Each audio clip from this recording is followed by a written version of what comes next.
Baik, Assalamualaikum warahmatullahi wabarakatuh. Eh, Pada kesempatan kali ini, kami dari kelompok satu akan mencoba untuk mempresentasikan secara singkat mengenai etika relasi karyawan dan perilaku adil di tempat kerja. Presentasi ini kami tujukan sebagai tugas pelengkap dari manajemen sumber daya manusia kedua. Baik, dari kelompok satu sendiri kita punya beberapa anggota. Yang pertama itu ada Adli Fadila, kemudian ada Ahmad Nabil, ada Andika Eka Persetia, mohon maaf ini typo. Kemudian ada Anissa Yunita Arifia Saliu, maaf. Kemudian ada Nisa Fitasya, ada saya sendiri, Cilamran Arifin, dan Dara Nur Aprilia di Masa Prihansyah. Untuk yang akan menyampaikan presentasi pada video kali ini, hanya dapat orang, yaitu ada Andika, saya sendiri, Cildan, kemudian ada Anissa Yunita, kemudian ada Dara. Baik, pertama kita akan bahas tentang dasar-dasar etika relasi karyawan dan perilaku adil di tempat kerja. Hal ini akan disampaikan oleh Andika. Sudah silakan. Baik, untuk dasar-dasar etika relasi karyawan dan perilaku adil di tempat kerja, yang pertama itu ada makna etika. Etika atau etik adalah prinsip-prinsip tingkah laku yang mengatur seseorang, individu atau kelompok, prinsip-prinsip yang digunakan orang untuk memutuskan bagaimana tingkah laku mereka seharusnya. Yang kedua ada etika dan hukum. Hukum adalah pedoman yang jauh dari sempurna mengenai apa itu etika, karena sesuatu mungkin saja sah secara hukum, tapi tidak benar, atau benar tetapi tidak sah secara hukum. Yang ketiga, hak karyawan. Title 7 dari Civil Rights Act memberikan hak kepada karyawan untuk mengajukan tuntutan hukum terhadap pemberi kerja, seperti hak untuk berlibur, hak tunjangan karyawan, hak kompensasi pekerja, dan lain-lain. Yang keempat, kebijakan publik terdiri atas keputusan politik menerapkan program mencapai sasaran kemasyarakatan seperti halnya hukum cuti sakit. Pemerintah mengekspresikan kebijakan publik pilihan mereka dalam hukum dan regulasi yang mereka tetapkan.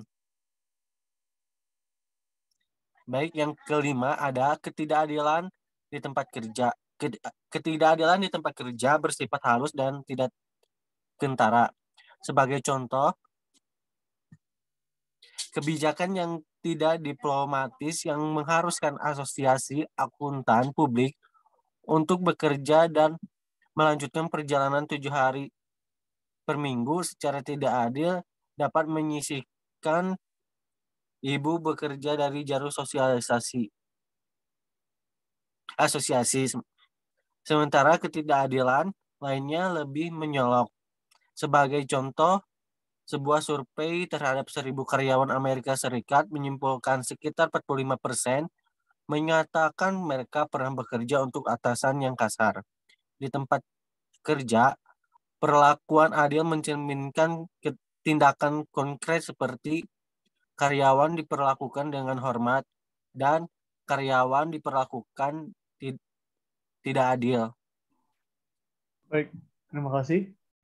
Selanjutnya mungkin adalah etika dalam manajemen sumber daya manusia. Kita akan bahas tentang lebih kepada etikanya gitu.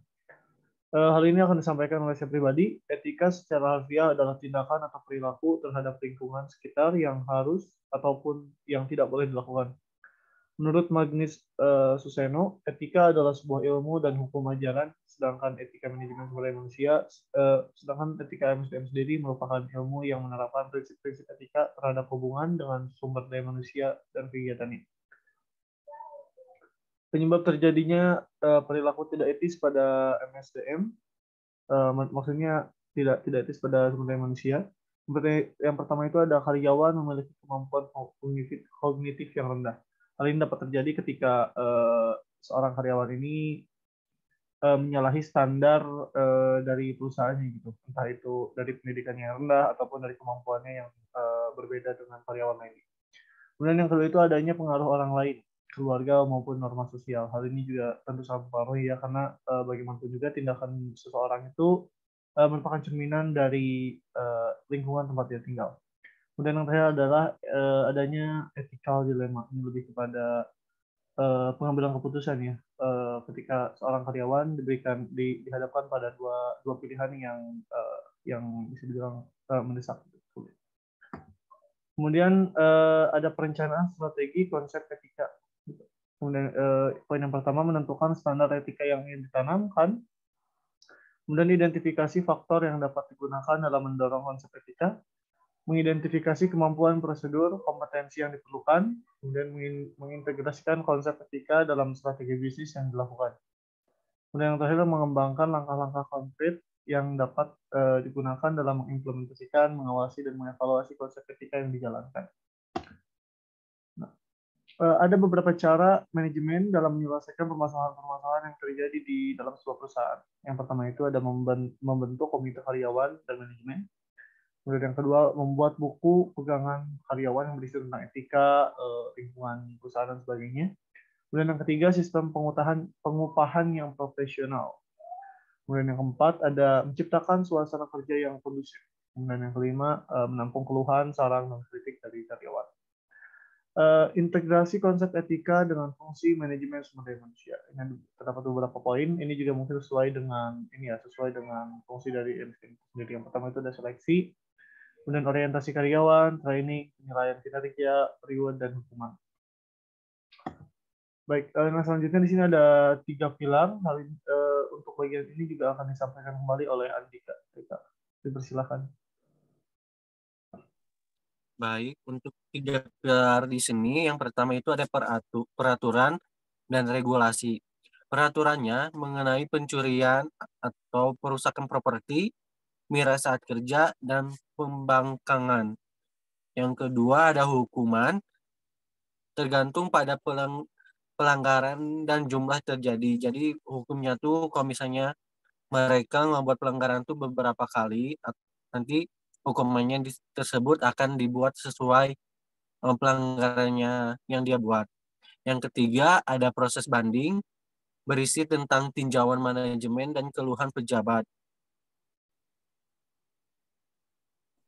Baik, terima kasih Andika. Selanjutnya adalah relasi. Gitu. Hal ini akan disampaikan oleh Anissa. Silakan. Baik, terima kasih Cildan. Relasi yang pertama, hubungan karyawan dengan karyawan.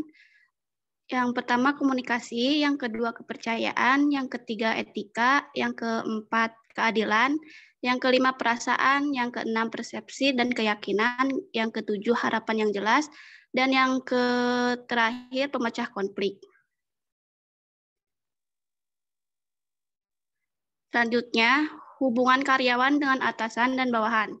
Yang pertama, jaga hubungan baik antara atasan dan bawahan. Yang kedua, berikan penghargaan bagi mereka yang berprestasi. Yang ketiga, lakukan promosi kerja. Yang keempat, naikkan intensif. Yang kelima, ciptakan lingkungan kerja yang nyaman dan inspirasional. Dan yang terakhir, bersikap adil dan tidak pilih kasih. Yang selanjutnya, hubungan karyawan dengan eksternal.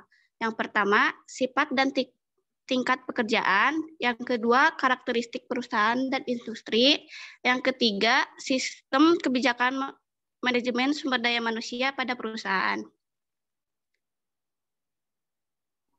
Baik, terima kasih Anissa. Selanjutnya mungkin ada kebijakan dari perusahaan yang dapat diambil perusahaan terhadap konsep keadilan, etika, dan sebagainya. Hal ini akan disampaikan oleh Dara. Silakan.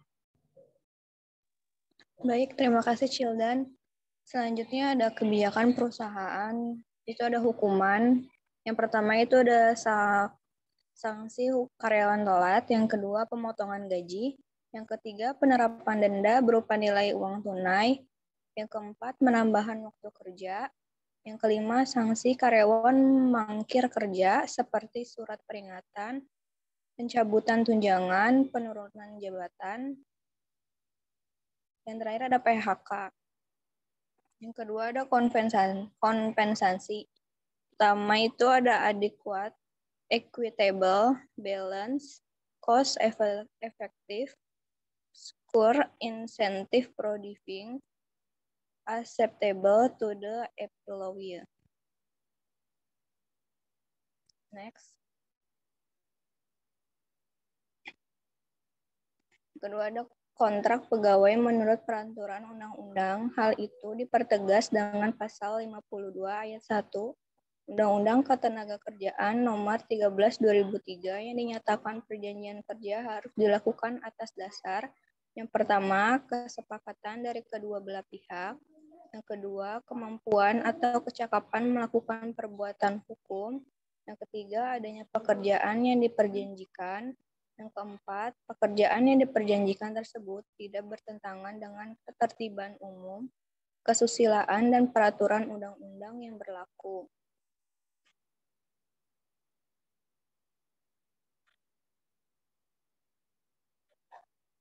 Terakhir itu ada jenis kontrak kerja karyawan adalah sebagai berikut. Yang pertama, perjanjian kerja waktu tertentu atau pekerja tidak tetap. Yang kedua, perjanjian kerja waktu tidak tertentu, pekerjaan tetap, outsourcing, penggunaan tenaga kerja dari pihak ketiga untuk menyelesaikan pekerjaan tertentu dari perusahaan. Baik, terima kasih pada Dara yang telah menyampaikan bagiannya. Mungkin sekian dari kelompok 1 yang bisa kami sampaikan. Mohon maaf untuk kekurangannya. Gitu. Sekian, semoga bermanfaat. Wassalamualaikum warahmatullahi wabarakatuh. Waalaikumsalam warahmatullahi wabarakatuh.